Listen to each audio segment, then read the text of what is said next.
All right, Elena. I need you to explain something to me. We've spent our entire lives being told that the great white shark is the ocean's ultimate killing machine. Jaws, the apex predator, the thing nightmares are made of. And now you're telling me there are 2 orcas off the coast of South Africa that have figured out how to kill great whites in 2 minutes flat? 2 minutes solo, no help needed. That's less time than it takes me to make coffee. And here's the part that'll really mess with your head. They're not eating the whole shark. They're performing what scientists are calling surgical extractions of the liver, ripping it out with almost medical precision and leaving the rest of the carcass to wash up on beaches. So we're talking about serial killers with a signature move. That's actually not far off. These 2 orcas, Port and Starboard, have become so notorious that great white sharks have abandoned entire regions of the South African coast. Hotspots where tourists used to pay good money to see breaching great whites. Ghost towns now. The sharks literally fled.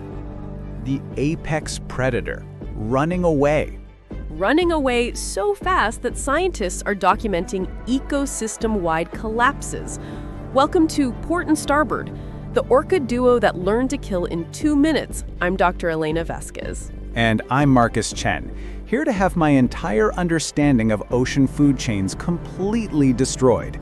Today we're diving into a story about intelligence, learned behavior, surgical precision, and what happens when the hunter becomes the hunted. And trust me, by the end of this, you'll never look at orcas the same way again. Okay, let's start with the basics. Who are Port and Starboard? Port and Starboard are a pair of adult male orcas that have been terrorizing the shark population off South Africa's coast since at least 2015. They're named after nautical terms because of their most distinctive feature. Both of them have collapsed dorsal fins, but in opposite directions. Collapsed dorsal fins? Right. Normally, a healthy male orca's dorsal fin stands straight up. It can be 6 feet tall. But Port's fin collapses to the left, like the port side of a ship. Starboard's collapses to the right. It makes them instantly recognizable. Is that normal? I thought collapsed fins were a sign of captivity or poor health. That's a common misconception. While collapsed fins are more prevalent in captive orcas, they do occur in wild populations too. About 1% of wild orcas have some degree of fin collapse. The exact cause isn't fully understood, but it doesn't seem to affect their hunting ability in the slightest. If anything, it's made them easier to track. So where did they come from? That's actually a mystery. Port and Starboard were first reported near Luderitz, Namibia, back in 2009, but they weren't really on anyone's radar until they started showing up regularly off the South African coast around 2015. Simon Elwin, who heads Sea Search, a scientific collective in South Africa, has said they probably came from somewhere else entirely. West Africa, East Africa, maybe even the Southern Ocean. We just don't know. And they're different from other orcas in the region? Yes, critically so. Port and Starboard belong to what researchers call the flat tooth ecotype. This is a distinctive population found around South Africa that has worn down, flattened teeth, likely from a lifetime of eating sharks and rays with their rough, sandpaper-like skin. Wait, there are different types of orcas? Oh, absolutely. This is crucial to understanding Port and Starboard. Orcas aren't just one homogeneous species. Different populations around the world have evolved completely different diets, hunting strategies, and even languages. In the North Pacific, for example, you have resident orcas that eat almost exclusively salmon. Then you have transient orcas that specialize in marine mammals like seals and dolphins. And offshore orcas that focus on sharks. So it's like different cultures. Exactly. And scientists use that word deliberately, culture. These aren't just instinctive behaviors. They're learned traditions passed down through generations. A resident orca that eats salmon wouldn't know how to hunt a seal even if you dropped one in front of it. And an orca that specializes in seals might starve in waters full of salmon. That's remarkable. So, Port and Starboard are shark specialists. They are now, yes. But here's what's interesting. When they first arrived in False Bay around 2015, researchers assumed they were like other orcas that occasionally pass through the area, primarily hunting marine mammals. Then, sharks started washing up on beaches with nothing but their livers removed. Just the livers. Just the livers. And we're not talking about messy kills. These were precise wounds. The sharks had distinct bite marks on their pectoral fins, the side flippers, and large openings in their torso where the liver had been extracted. Everything else was intact. Hearts, other organs, all the muscle tissue, untouched. That's surgical. Allison Towner, one of the lead researchers studying Port and Starboard, has described it as, quote, almost like an operation with a scalpel, end quote. The dexterity these enormous animals display is mind-blowing. Okay, but why just the liver? Why go through all that effort to kill a great white shark and then only eat one organ? Because the liver is the jackpot. A great white shark's liver can make up to 28% of its total body weight. It's absolutely massive. We're talking potentially hundreds of pounds of organ from a large shark. And it's packed in an oil called squalene. Squalene? That sounds familiar. It should. Squalene is used in cosmetics, pharmaceuticals. Even some COVID vaccines used squalene as an adjuvant. For sharks, squalene serves as buoyancy control. Sharks don't have swim bladders like bony fish, so they use this oil-rich liver to help them float. But for an orca, squalene is essentially liquid gold. It's incredibly calorie-dense, like the fattiest, most energy-packed food you can imagine. So eating the liver is like eating pure energy.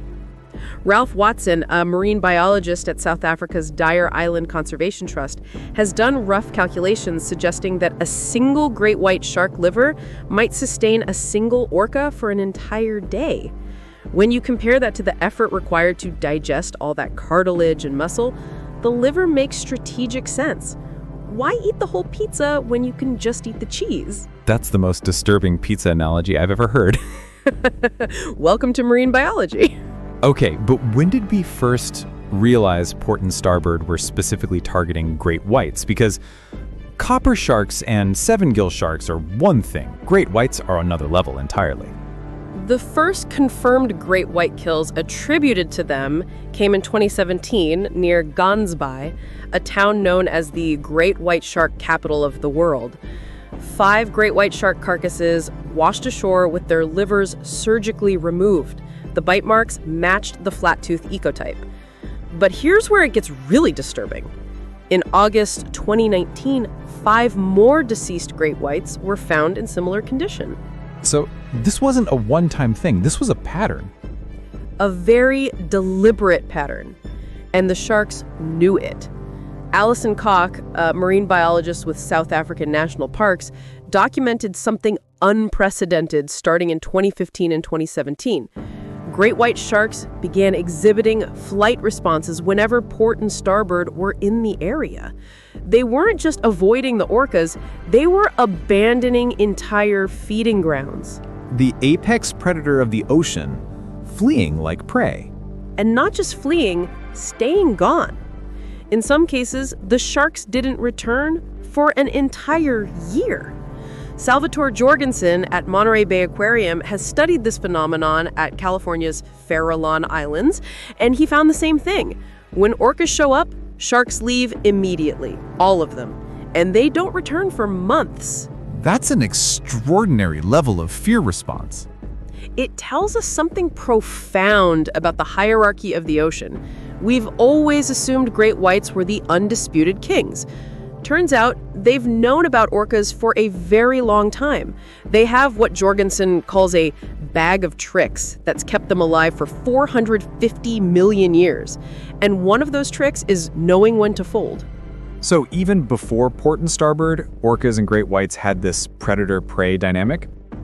The first documented case of an orca killing a great white was actually in 1997 at the Farallon Islands off San Francisco.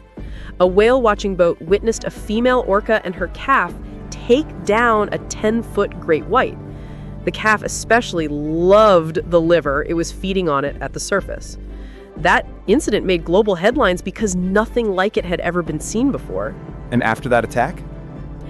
Every single great white shark at the Farallon Islands, about 100 animals, left the area immediately. They abandoned their annual seal hunting season. Some didn't return for over a year.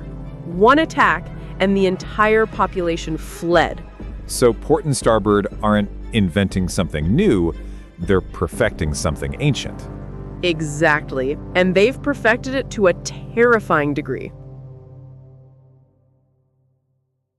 All right, let's talk about June 2023. This is when things got really unprecedented, right? June 18th, 2023, off Mossel Bay, South Africa. This is the day that rewrote everything we thought we knew about orca shark predation. Walk me through it. So there's a marine conservationist named Esther Jacobs who works with an initiative called Keep Fin Alive. She gets a call that Port and Starboard have been spotted near Seal Island in Mossel Bay. She jumps on a boat with her colleague Elton Polly and heads out. And what does she find? When she arrives near Seal Island, she immediately smells something. The distinctive, pungent scent of shark liver oil. There's a visible oil slick on the water, which means there's been a recent kill. She spots both orcas, but here's the thing, they're not together. They're separated by about 100 meters, each doing their own thing. Which is unusual? Very unusual. Port and Starboard typically hunt as a pair. They work together. One corrals, the other attacks. But on this day, they're operating independently. So what happens next? Jacobs is tracking Starboard near the island when a great white fin breaks the surface. For a moment, she's excited. It's her favorite species. Then Starboard swiftly approaches. And what happens next? She describes it as devastating and intensely powerful. He attacks alone. Alone. No help from Port. Starboard clamps onto the great white's right flank and drives it across the water. The shark is thrashing violently, twisting, snapping, trying desperately to break free. Both animals go under. Jacobs never sees the shark again. Just a large oil slick spreading across the surface. How long did all of this take? Less than 2 minutes. From the moment Starboard engaged to the moment the shark was dead and eviscerated. Under 120 seconds. I don't even know what to say. That's terrifying. Starboard then played around in the oil slick for a few minutes before swimming past the research vessel White Shark Africa with the shark's liver in his mouth.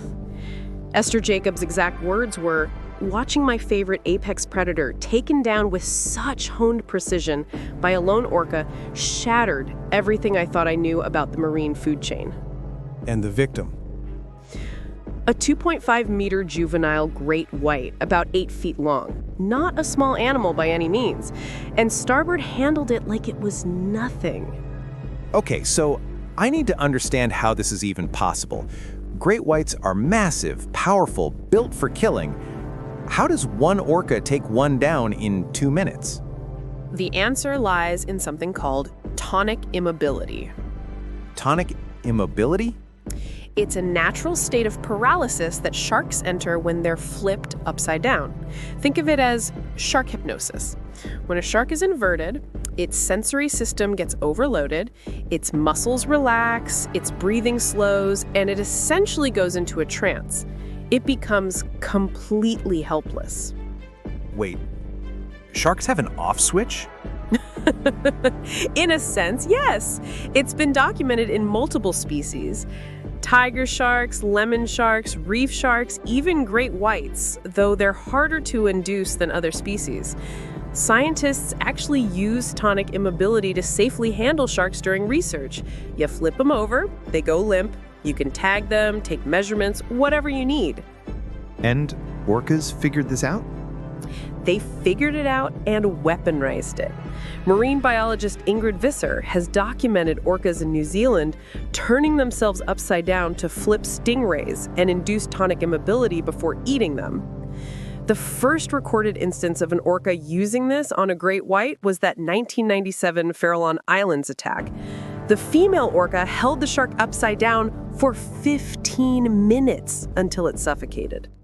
15 minutes in 1997, 2 minutes in 2023, that's a massive improvement in efficiency. Exactly. Port and Starboard, or at least Starboard, have refined the technique to an extraordinary degree. Based on observations and carcass analysis, here's what we think happens. The orca rams the shark at high speed, targeting the belly or flank. This initial strike is powerful enough to stun the shark and possibly damage its spinal cord or vital nerves. Then, before the shark can recover, the orca flips it upside down, triggering tonic immobility. So, the shark is paralyzed but still alive. Still alive, but completely helpless. At that point, Starboard grabs the pectoral fin, the side flipper, with his teeth and uses it as leverage to tear open the body cavity. Some researchers have observed large stretch marks on shark carcasses, suggesting the orcas might twist or pull the body violently to expose the liver. Once exposed, they extract it and leave the rest. That's horrifying and impressive in equal measure. What makes it even more remarkable is the precision. These aren't messy, chaotic kills. The orcas know exactly where the liver is, exactly how to access it, and exactly how much force to apply. It's learned behavior, practiced and perfected over years, possibly decades. You keep mentioning learned behavior. Is there evidence that Port and Starboard taught themselves this, or did they learn it from somewhere else? That's one of the biggest questions in this whole saga. Orcas are famous for cultural transmission, passing knowledge from generation to generation through observation and practice. Different pods have completely different traditions that are learned, not instinctive. Like the wave washing technique in Antarctica? Perfect example. Antarctic orcas have learned to swim in formation and create waves that wash seals off ice floes. It's incredibly sophisticated. It requires spatial awareness, timing, coordination, and prediction of prey behavior. And it's taught. Adult orcas have been observed making practice runs at beaches, letting juveniles try the technique in safe conditions before attempting real hunts. So Port and Starboard could have learned shark hunting from other orcas? Possibly. Or they could have innovated it themselves and are now teaching others. Here's what's scary. In the 2022 drone footage that first captured orcas hunting great whites in South Africa, Starboard was hunting alongside 4 other orcas. Those 4 had never been documented attacking great whites before. So the behavior is spreading. Potentially spreading.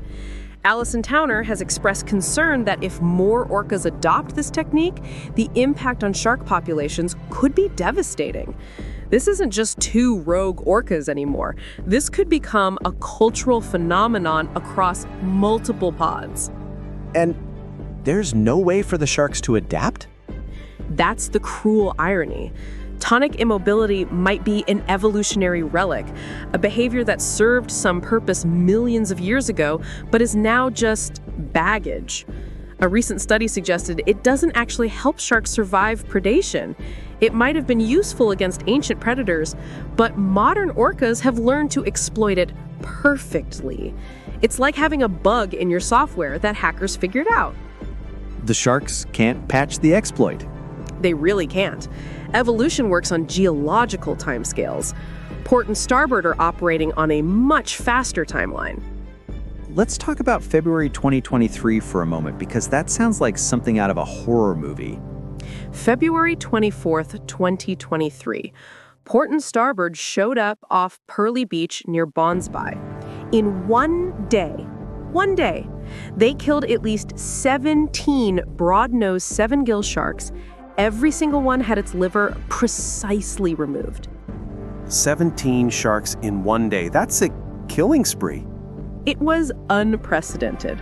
Researchers had never seen anything like it. Alison Towner described it as noticeable because it was the first time Port and Starboard had hunted 7 gills in that specific area, and so many of them washed out after just one visit. Were they eating all those livers? That's the thing. 17 livers is an enormous amount of food, even for 2 large male orcas. Some researchers speculate they might have been caching food or feeding other orcas we don't know about, or simply killing for reasons beyond nutrition. Surplus killing more than you can eat, is documented in orcas and other predators. That's a disturbing thought. Killing for sport? We have to be careful about projecting human motivations onto animal behavior. It could be practice, it could be teaching, it could be territorial, or it could be something we don't understand yet. But the result is the same: 17 dead sharks in 24 hours. Let's talk about orca intelligence, because everything we're describing, the precision, the learned behavior, the cultural transmission, requires a brain capable of supporting it.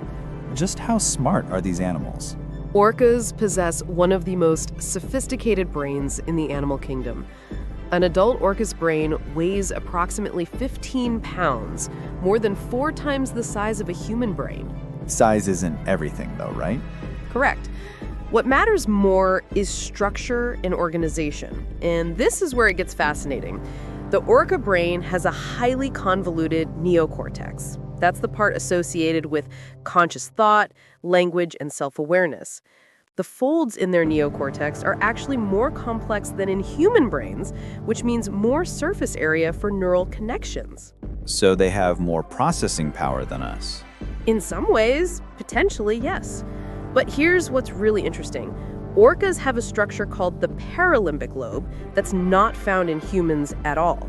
Scientists believe this region integrates emotional processing, social cognition, and acoustic information in ways we don't fully understand. An entire brain region we don't have? Right, which means orcas might be experiencing and processing the world in ways that are literally alien to us. They also have von Economo neurons, spindle cells, in significant numbers. These are associated with social cognition, empathy, and intuition in humans, and were once thought to be unique to humans and great apes. So the neurological hardware is there for complex thought. Absolutely. The encephalization quotient, which measures brain size relative to body size, puts orcas at about 2.5 to 2.57. Humans are at 7 to 7.5, the highest of any species. But orcas are significantly higher than most mammals, including dolphins. And this translates into observable intelligence. In spectacular ways. Orcas demonstrate self-recognition in mirrors, which is a classic test for self-awareness.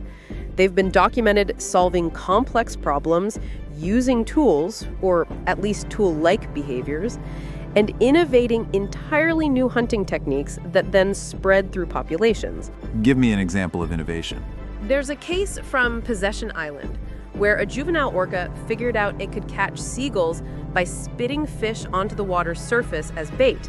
The gulls would come to eat the fish, and the orca would grab the gulls.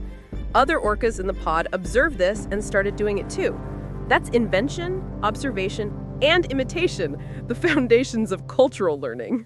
That's genuinely clever. And in captivity, trainers report that orcas don't just learn behaviors, they innovate beyond their training. They combine known behaviors in novel ways without any reinforcement. They appear to mentally model problems before acting, which is a form of insightful problem solving once thought to be exclusively human. So when we talk about Port and Starboard learning to hunt great whites, we're not just talking about instinct plus repetition. Not at all. We're talking about sophisticated predators that can analyze prey, develop strategies, refine techniques through practice, and potentially teach those techniques to others. Orcas are social learners. They pick up behaviors from their mothers, from other pod members, and even from other pods they encounter. You mentioned orca culture earlier, unique dialects, different hunting traditions. Can you expand on that? Each orca pod has its own distinctive vocalizations, essentially its own language or dialect. And these dialects are learned, not genetic. A calf learns to speak like its mother and other pod members. So there are literal orca languages. Multiple languages. And orcas can learn to mimic new sounds. In captivity, an orca named Wiki was taught to mimic human words like hello and bye-bye, as well as the calls of other animals. She learned quickly and could reproduce some sounds on her first attempt. That's extraordinary vocal learning. And it extends to behavior as well. Different populations have what can only be described as traditions. Some pods jump out of the water repeatedly to see the outside world.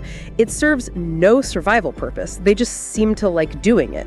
Some organize themselves in ritualistic formations, and famously, a population in the Pacific went through a phase in the 1980s of wearing salmon as hats. I'm sorry, what? I'm not making this up. A population of orcas started balancing dead salmon on their heads and swimming around with them. It was a fad, a temporary behavior started by one or two individuals, adopted by others, and then abandoned, like a fashion trend. Orcas have fashion trends. They absolutely do. And this is important because it shows us that orca behavior isn't purely functional. They have preferences, whims, social dynamics that go beyond survival. They have, and I don't use this word lightly, culture. So when Port and Starboard develop a technique for hunting great whites, that technique can spread culturally to other orcas. That's the concern. In 2022, the drone footage showed 4 orcas hunting alongside Starboard who had never been documented attacking great whites before. In 2023, there are reports of a 3rd orca in the area also targeting shark livers. If this becomes a widespread cultural practice across multiple pods, the impact on shark populations could be catastrophic. Because the sharks can't adapt fast enough. Evolution requires generations, thousands or millions of years. Cultural transmission requires observation and practice, months or years. Orcas are operating on a completely different timescale than their prey can respond to. Let's talk about emotional intelligence for a moment. You mentioned paralimbic lobe and spindle cells. Are orcas emotionally complex? The evidence suggests they are profoundly emotionally complex. They form deep social bonds that persist for life. Pod members have been observed providing support and care for sick or injured individuals, and most strikingly, they appear to grieve. Grieve? There are documented cases of orca mothers carrying their dead calves for days or weeks after they've died. They won't let go. They surface, balance the body on their heads, dive down, retrieve it over and over. Researchers cautiously describe this as mourning behavior because it so closely resembles what we would recognize as grief. That's heartbreaking. It tells us something about the depth of their emotional lives. These aren't just killing machines. They're social, emotional beings with bonds as strong as anything we experience, which makes their hunting behavior all the more remarkable. They can form deep attachments to their own kind while simultaneously being ruthlessly efficient predators of other species. That duality is very human, actually. It is, isn't it? Maybe that's part of why we're so fascinated by them. Okay, so we've established that Port and Starboard are intelligent, efficient, and terrifying. But what does their hunting actually mean for the broader ecosystem? Because you mentioned earlier that great whites have abandoned entire regions. This is where the story takes a darker turn. In March 2025, researchers from the University of Miami published a landmark study in Frontiers in Marine Science, documenting exactly what happens when you remove an apex predator from a marine ecosystem. Let me guess, nothing good? Nothing good at all. The study focused on False Bay, South Africa, near Cape Town. This was once one of the best places on Earth to see great white sharks. Seal Island in False Bay was famous for what researchers called air jaws, great whites launching themselves completely out of the water to catch seals. It was spectacular. Was? Great white populations in False Bay remained stable from 2000 to about 2015. Then they started declining rapidly. By mid-2018, they had completely disappeared from standardized surveys. No great whites at all. And this was because of Port and Starboard? There's certainly a major factor, though it's complicated. The sharks were already under pressure from other sources. Fishing nets designed to protect swimmers were killing significant numbers. But Port and Starboard's arrival seemed to trigger a mass exodus. The sharks didn't just die off, they fled and never came back. So what happened to the ecosystem? A textbook trophic cascade. When you remove a top predator, the species it used to prey upon increase in number. Those species then overconsume their own prey, causing those populations to decline. It's a domino effect that ripples down through the entire food web. Give me the specifics for False Bay. First, Cape Fur seal sightings increased by 522%. That's a 6-fold increase. Without great whites hunting them, seal populations exploded. The seals also changed their behavior. They used to stay close to shore around Seal Island because venturing into open water made them vulnerable to shark attacks. Now they're rafting in deep waters, in locations where they historically would have been eaten. And the seals are eating Fish. Lots of fish. The study documented a 44% decline in Cape horse mackerel during summer months. That's a primary food source for the seals. Anchovies have also declined significantly. So the fish populations are crashing because of an exploding seal population. That's half of it. The other half involves 7-gill sharks. These are large predatory sharks that typically live in kelp beds further from shore. Historically, they avoided areas with great whites because great whites would kill them. They were both predators and prey. But without great whites, 7-gill sharks moved in. Boat surveys that used to record 0 7-gill sharks at Seal Island suddenly started recording double digits. These sharks primarily prey on smaller benthic sharks, bottom-dwelling species. So smoothhound sharks, pajama cat sharks, and similar species have declined because 7-gills are eating them. so we have more seals eating more fish, more 7-gill sharks eating more small sharks, and both cascading downward through the food web. Exactly. And the study found that the magnitude of these effects followed a predictable pattern. The largest changes occurred in species directly impacted by great whites, with progressively smaller effects at lower trophic levels. It's a textbook confirmation of ecological theory. This is just one bay. Is this happening elsewhere? Similar patterns are being observed in Gons Bay, Mussel Bay, Plettenberg Bay, Algoa Bay, and along the KwaZulu-Natal coast. Wherever Port and Starboard have hunted and wherever sharks have subsequently fled, there's potential for ecosystem disruption. Could this eventually cause a collapse, like a full ecosystem collapse? That's the billion-dollar question. Neil Hammerschlag, who led the False Bay study, has pointed out that it's too early to know for certain, but there's a real possibility that seals and 7-gills could eventually run out of food. Then what happens? Does the ecosystem find a new equilibrium, or does it collapse entirely? And all of this because of 2 orcas? 2 orcas who discovered a highly efficient hunting technique and executed it so effectively that they reshaped an entire marine ecosystem. It's a profound demonstration of how apex predators influence the world around them, and how their removal can have consequences that cascade far beyond anyone's expectations.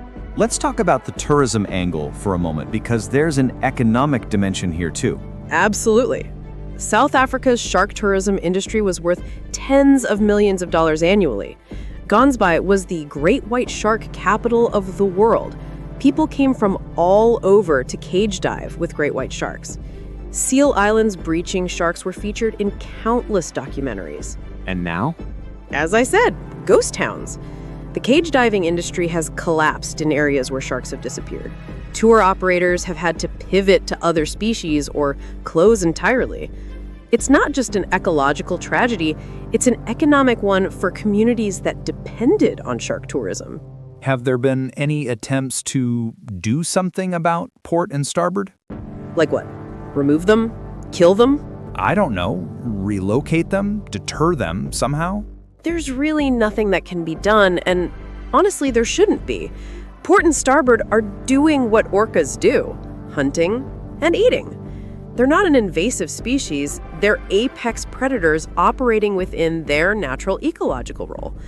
Orcas have been eating sharks for millions of years. We just happen to be witnessing a particularly efficient pair.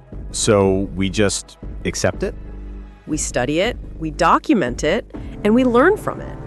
Simon Elwin, the marine mammal specialist, has described watching Port and Starboard as fascinating and frustrating, seeing a rare, endangered animal killing another endangered species. But he's also pointed out that 2 killer whales are not going to wipe out a species. What about human fishing? That's the bigger threat? Vastly bigger. Hundreds of thousands of sharks are killed by humans every year for fins, cartilage, meat. The impact of 2 orcas, however dramatic, is a fraction of the human toll. What Port and Starboard are doing is natural. What we're doing is not. Fair point. Though it does seem ironic that humans have spent decades fearing great white sharks, and now we're studying their decline with concern. That's the Jaws effect. We've vilified great whites for so long that people are shocked to discover they're actually vulnerable, important, and worth protecting.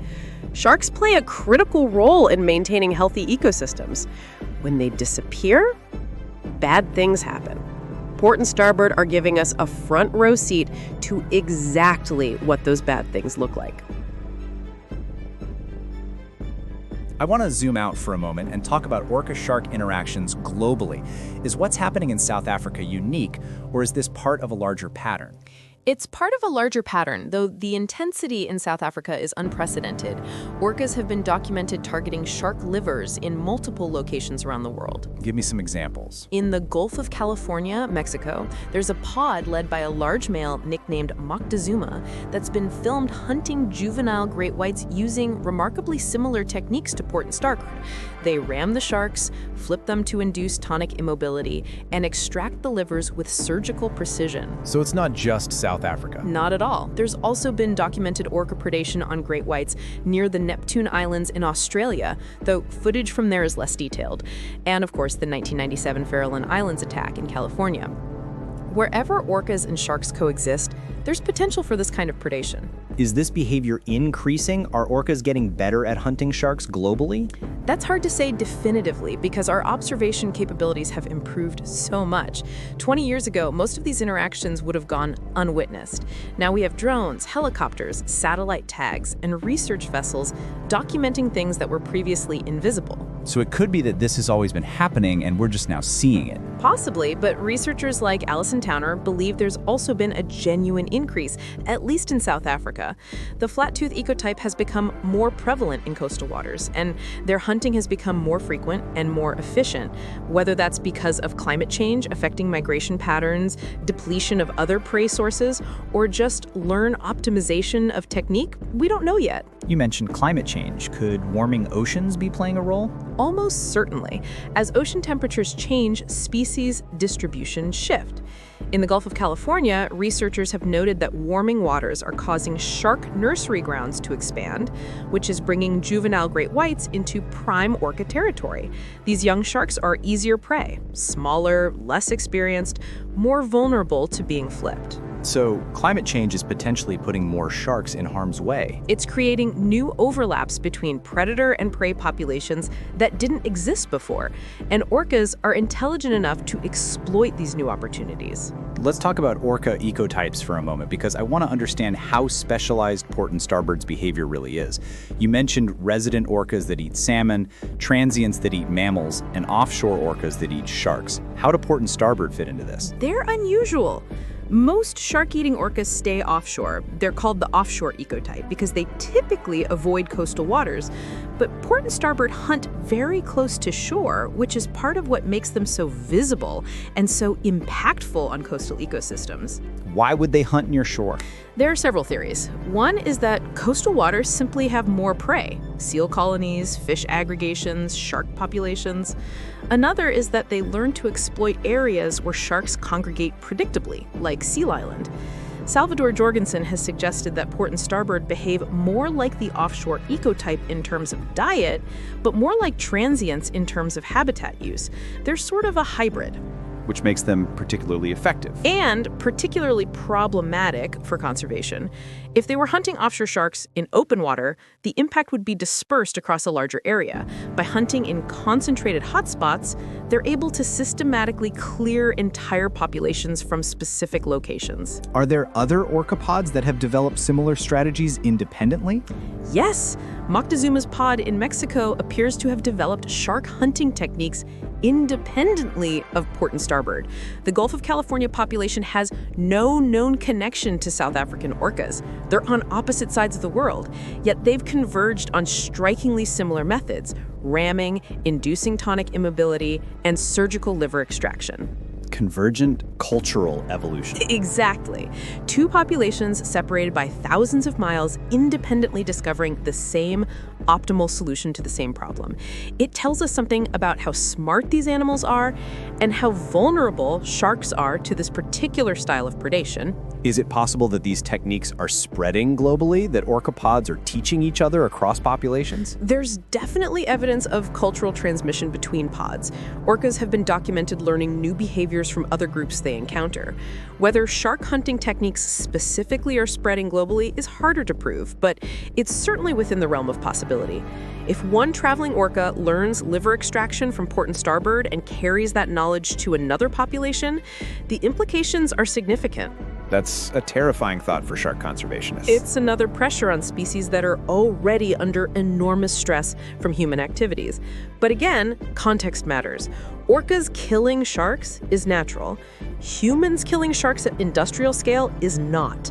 We need to address both, but our priorities should be clear. All right, Elena, let's wrap this up with some bigger picture reflection. We've talked about Port and Starboard, their techniques, the ecosystem impacts, the broader patterns. What does all of this tell us about the nature of intelligence and predation in the ocean? I think it tells us that we've fundamentally underestimated how dynamic and adaptable marine ecosystems are. We tend to think of food webs as stable structures: apex predators at the top, prey below them, relationships fixed by evolution. But Port and Starboard demonstrate that intelligence can introduce a wild card that reshapes everything. The wild card being learned behavior. Learned behavior that can spread culturally, that can be refined over time, that can be optimized for efficiency. Great whites evolved over 400 million years to be perfect predators. Port and Starboard figured out how to dismantle them in less than a decade. That's not evolution, that's innovation. And the sharks can't innovate back. Not on any relevant timescale. Sharks don't have the neurological architecture for the kind of rapid behavioral adaptation that orchids do. They're responding with instinct, flee when predators appear, but they can't develop counter strategies the way orcas develop hunting strategies. It's almost unfair. Nature isn't fair. It's about survival and reproduction. Orcas have invested heavily in brain power, social learning, and cultural transmission. Sharks invested in physical adaptation, perfect bodies for hunting, incredibly refined senses, 400 million years of evolutionary optimization. For most of history, both strategies worked. Now, in this particular confrontation, the orcas have the advantage. Does this change how we should think about conservation? It complicates it, certainly. Traditional conservation focuses on protecting habitats, reducing human-caused mortality, and maintaining population sizes. But what do you do when one endangered species is hunting another endangered species? You can't and shouldn't intervene in natural predation, but you can work to reduce other pressures so populations have the resilience to absorb these impacts. So, protect sharks from humans, even if you can't protect them from orcas. Exactly. If shark populations were healthy and abundant, losing some individuals to orca predation wouldn't be catastrophic. The problem is that we've already depleted them so severely that additional pressures, even natural ones, become existential threats. What do you think will happen over the next decade? Will Port and Starboard continue hunting? Will the behavior spread? Port and Starboard will continue hunting as long as they're alive and sharks are available. They found an incredibly efficient food source and have no reason to stop.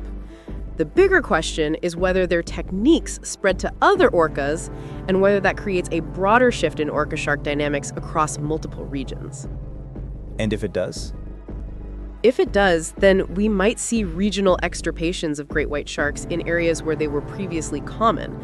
Not extinction, great whites have a wide range, but local disappearances similar to what's happened in False Bay. And each disappearance would trigger its own trophy cascade, its own ecosystem restructuring. That's a sobering thought. It is. But there's also something awe-inspiring about it. We're watching evolution in real time, not genetic evolution, but cultural evolution. We're watching intelligence reshape ecosystems. We're watching one species demonstrate capabilities that we once thought were uniquely human. Innovation, teaching, cultural transmission, strategic thinking. Port and Starboard are forcing us to reckon with what orcas really are. And what we thought great whites were. For decades, great whites were the symbol of oceanic terror, the ultimate predator. Jaws. Now we know they're capable of fear. They flee from certain threats.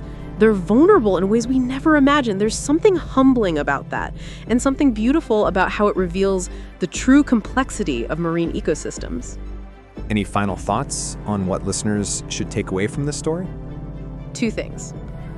First, the ocean is not the simple food chain you learned about in school.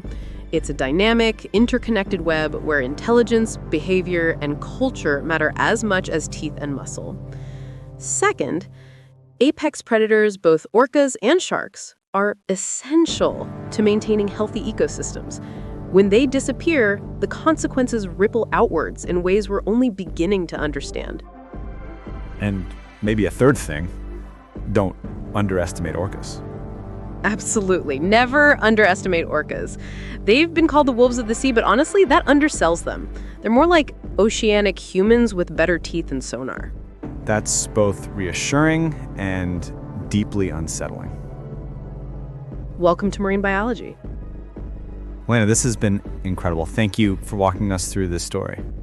Thank you, Marcus, and thanks to everyone listening for spending 85 minutes exploring the remarkable and terrifying world of Port and Starboard. And if you ever see a dorsal fin in the water off the South African coast, pay attention to which way it's leaning. If it collapses to the left or right, you might be witnessing history. On that ominous note, I'm Marcus Chen.